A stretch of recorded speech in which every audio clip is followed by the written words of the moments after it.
From Coquitlam-Millardville. Thank you, Honourable Speaker. In 2013, the Liberal government said that they would create an office of the Auditor General for local government. In May of that year, nearly 2 years ago, the Auditor General for local government promised to conduct 18 audits in the first year of operation. As of today, Honourable Speaker, only one report has been released. Just one. Can the Minister of Local Government explain why that promise hasn't yet been delivered? Minister.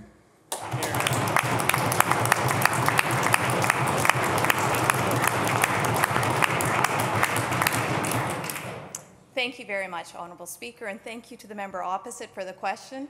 We've had the opportunity to talk about this in estimates, and I look forward as we move into estimates to have this discussion as well.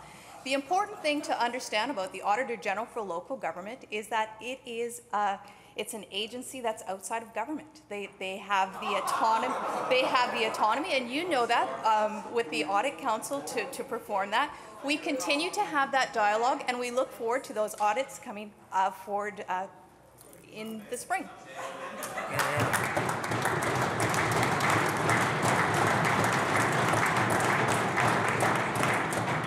From Coquitlam-Millardville on a supplemental. Well, thank you, Honourable Speaker. It's an interesting response, given that it was this government that formed the office, and that it's this government that said that the mission of the Auditor General for local government is to ensure local property taxpayers receive the greatest possible benefit from each tax dollar.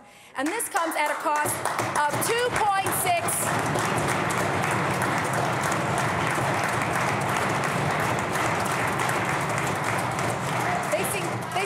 with that, Honourable Speaker, because this comes at a cost of $2.6 million each year to BC taxpayers.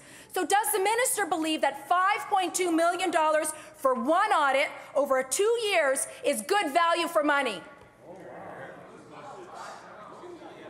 Minister for Community Sport and Cultural Development. Thank you very much, Honourable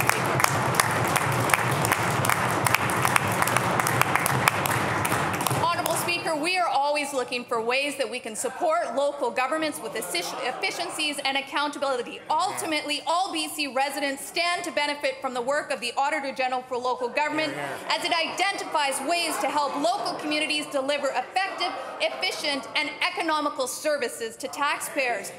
The AGLG, as I said in the previous, is functionally independent office with a high degree of autonomy. Government has no ability to direct the AGLG regarding reporting timelines on audit topics.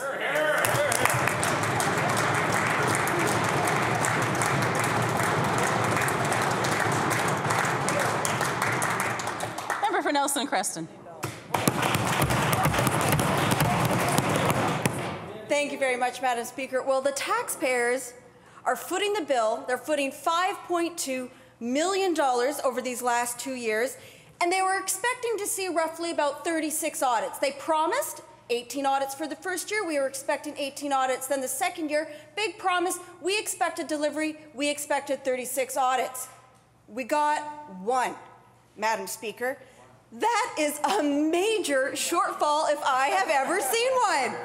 What is going on here, Madam Speaker? The Liberal government seems to think that this shortfall is perfectly acceptable. Madam Speaker, when is this minister going to fix this problem and make sure that taxpayers are getting value for their dollars? Minister of Community Sport and Cultural Development.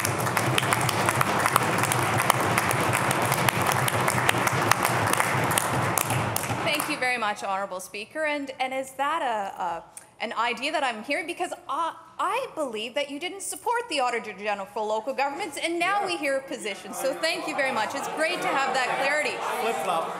But, Honourable Speaker, again, we always look to support local governments on way that we can support them as they move forward on understanding the importance of having the one taxpayer principle. Members.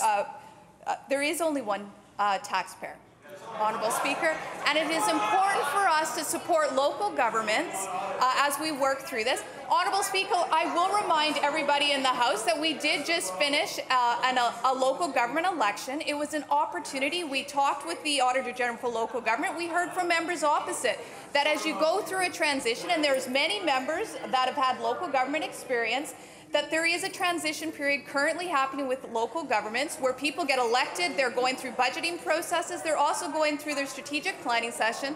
This is an opportunity to work with local governments, to support local governments, to ensure that we're making sure that they're able to have the efficiencies that are required to meet their budgetary needs as they go through this budget process currently.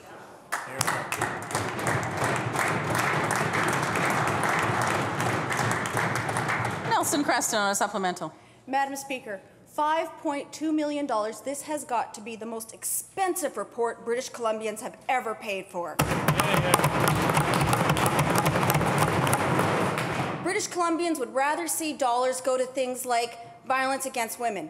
This report got more money than what this government is putting into for violence against women and to prevent and keep women safe. That is ridiculous. Who's asleep at the switch here, Madam Speaker? After failure to meet the plan for year one, you'd think that this minister would actually take action. But no, the Liberals just sat around while taxpayers' money were wasted again. Madam Speaker, this isn't good enough. Question? But this minister seems to think it's acceptable. Madam Speaker, does the minister think that $5.2 million for one report is a success? Minister, Sport, Cultural Development. Thank you.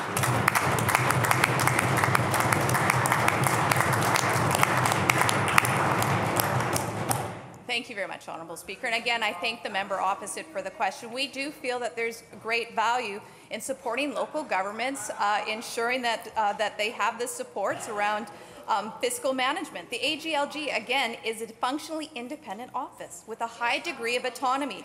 It is my understanding, Honourable Speaker, and to the member opposite, that the AGLG has developed a revised plan to complete all of the outstanding audits, and we look forward to these audits being presented shortly.